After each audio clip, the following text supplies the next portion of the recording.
But what a song and a visual like this can help us do is see ourselves. And sometimes we need that mirror to see just how ugly and heinous things have become. The video is beautifully shot and choreographed, infectious in its beat, jarring in its violence and imagery. And it's clearly struck a nerve. I first watched it, I thought, God, this is tough. And then I watched it 3 more times, just because I couldn't believe what I was seeing. And then you'd see the brilliance of it.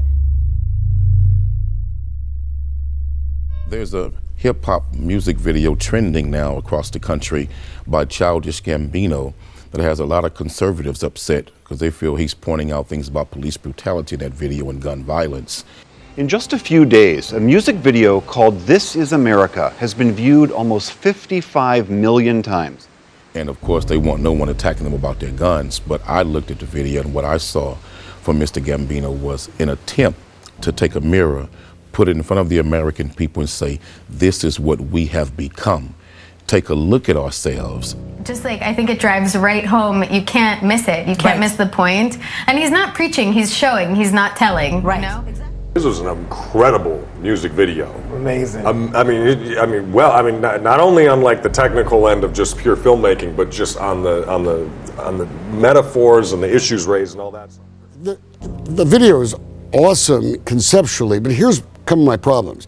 It focused to a large degree, or to some degree, on the Charleston shooting. Look, the crazy white dude that shot a bunch of black folks in a church deserves to be fried for it, right? But I don't think that's a reflection of America. I don't think that's the mirror of America. We can find crazy people all day long and say, well, everyone else is like that guy. They're not.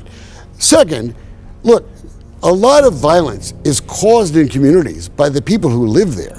But also, when you look in that mirror, you have to understand that the crazy white guy is the part of the problem in America. When you look at the mass shootings in America, like Las Vegas, the mass shootings that are taking place across the country in the elementary school, all of these mass shootings in movie theaters, they have been done by mentally and psychologically ill, crazy white men. So these mass killings have not been men of color. These mass shooters have been crazy white men. Secondly, when you look in the mirror to the old black lady in Third Ward, she's right that she's having a problem coming outside living in peace because of drugs and guns. But the mirror says black folks don't own no boats to bring no drugs into America. We don't own no import-export businesses to export drugs into America. Black folks don't own no gun manufacturing plants in the hood to bring mass loads of guns into the black community. So somebody who don't look like us has all the boats and the planes and the gun manufacturing plants to bring those guns and drugs to us. So if we're gonna look in the mirror, let's see the truth. Okay, but is that an excuse to use it?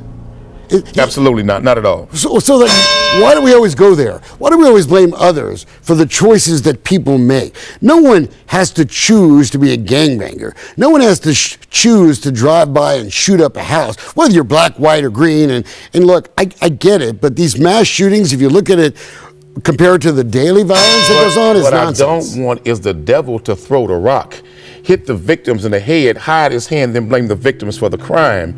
America has an internal problem that all of us, no matter what your race is, has to look in the mirror and admit we have all gotten so far away from God that the nation is going to hell with its eyes wide open because we're so godless now.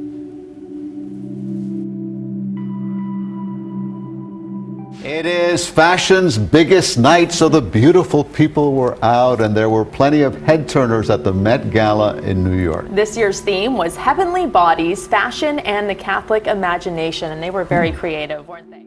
But when it comes to what happened inside the event, that's traditionally been off limits due to a ban on cameras, including taking your phones or photos on your phone. Right, until now.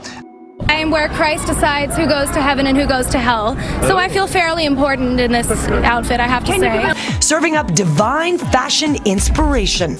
Is this theme not tailor-made for you? I wanted to come in on a cross, but I think that was a bit extra for the Met. Something's up. Inside, she performed like a prayer on the steps for all the guests at the Met Gala. Surprise. That is so fun. Because nobody knows what goes on inside, right? Yes. So all the press is outside. No one from the press is allowed. Only the guests are inside. Yes, and so a lot of things happening. And let's talk about, because it's like a secret society in there. Look, the whole thing is weird. As I said to you yesterday, there's something very odd to me about the Catholic Church being involved in this Met Gala this year. Very heavily involved, actively involved. The point is, Madonna was the floor show to make it even more weird. You know, Madonna is the floor show.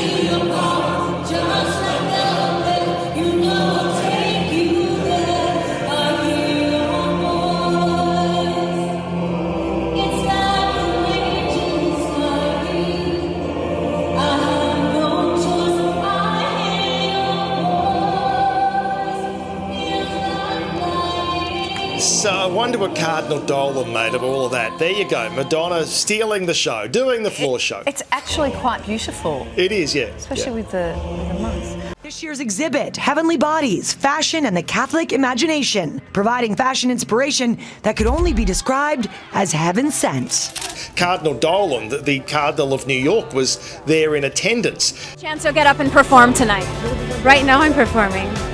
All over the world is a stage. Before heading inside for an epic performance.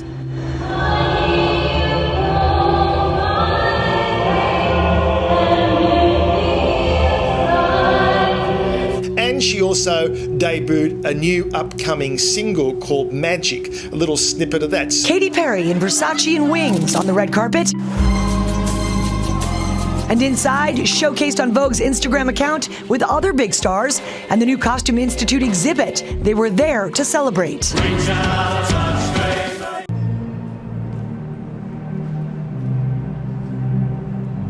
It's the largest show that the Met has staged, so it's 60,000 square feet.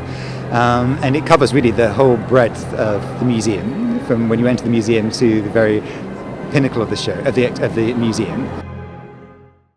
Given the theme, we saw a lot of religious imagery. On the Met Gala steps, some stars are dressed for the heavens, others in devilish red. Crosses, nails, crosses, rings, headpiece. From dogmatic, chasubles, mantles to tiaras, mitres, papal crosses. Ariana Grande gave a nod to the Sistine Chapel. I am where Christ decides who goes to heaven and who goes to hell. So I feel fairly important in this outfit, I have to say.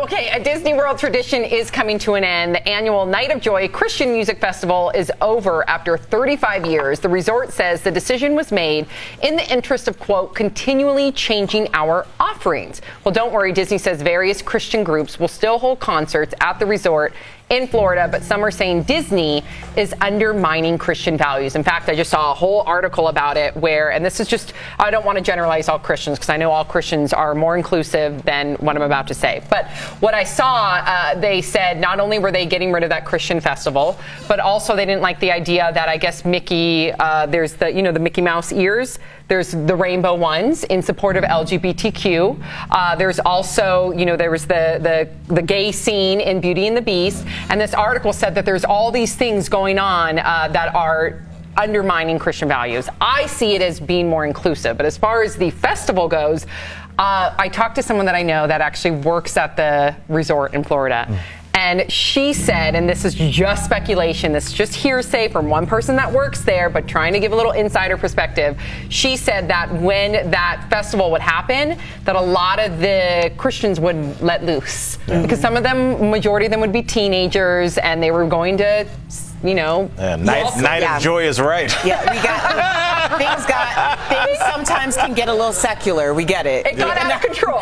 Yeah, I grew up going to church camps, and I mean, this is not to disparage church camps, but I do understand that when you have young people especially who are being held to a slightly higher standard, things happen, and there's some experimentation happening at church camp.